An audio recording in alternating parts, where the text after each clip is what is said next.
And to store the username, we need to do something after the user was created here, because that's important. For creating a user with email and password, we really can't just store that data. But of course, once we got a user created, we can reach out to the Firestore database and store extra user data there if we want to. So we can simply go here after the if-else statement, but still inside of the try block, because the code I'm about to execute should only run if this was successful, not if we had an error. So here inside of the try block, I will now use Firestore. Not Firebase auth, but Firestore. So for that, let me import package cloud firestore.dart, the package I showed you a few minutes ago already.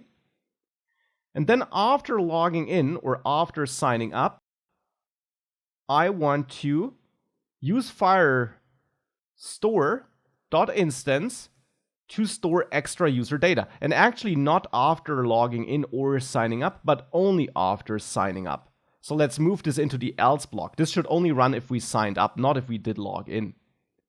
So here, we can now call collection to reach out to a collection and reach out to the user's collection. This collection doesn't exist yet, but it will be created on the fly, so we don't have to create it ahead of time.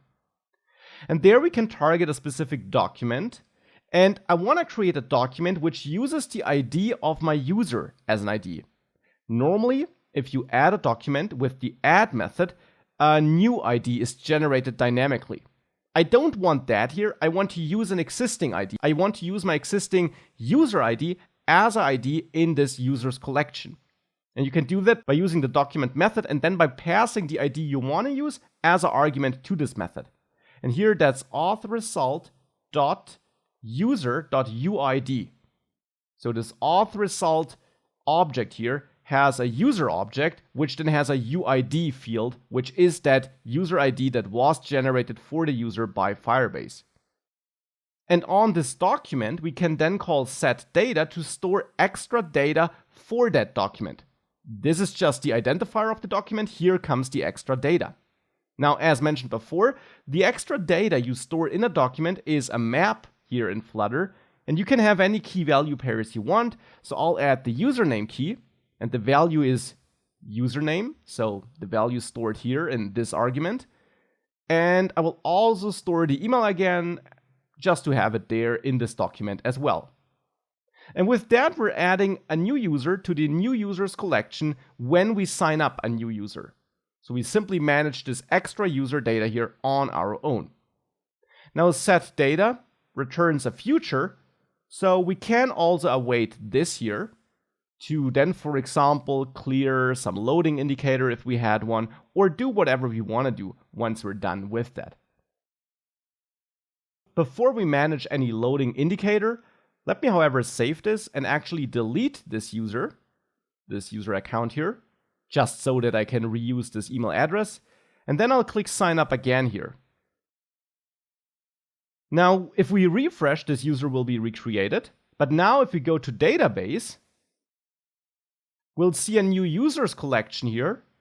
And in there, we see one document with this ID. And in there, we have the email and the username. So that's this extra data which was stored.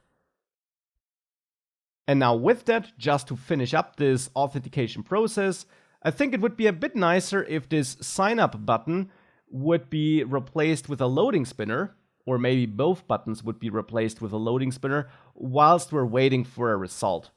And we can easily add such a functionality by going to the off screen, and we have a stateful widget here, so we can manage some state here in off screen state. Bar is loading, could be false initially, and we want to set this to true whenever we start logging in or whenever we start signing up.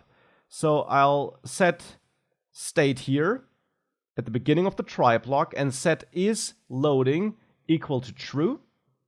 And is loading should be set back to false if we have an error. So here at the end of both catch blocks, I'll call set state and set is loading back to false So let's grab this and also add it here. And it should also be set to false here in the success case that we actually added this extra user data.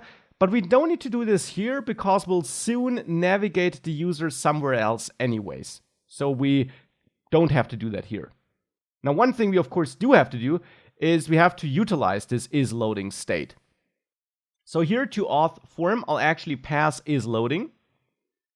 And inside of auth form, we now need to accept this. So here in auth form, I add a second property which I want to get here.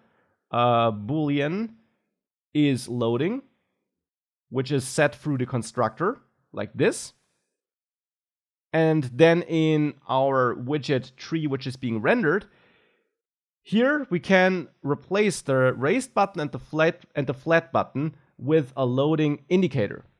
For that, we could check if widget isLoading is true, and if that is the case, I will render a circular progress indicator. And the raised button should be removed, so if not widget is loading, this button should show up, and therefore it's removed if we are loading.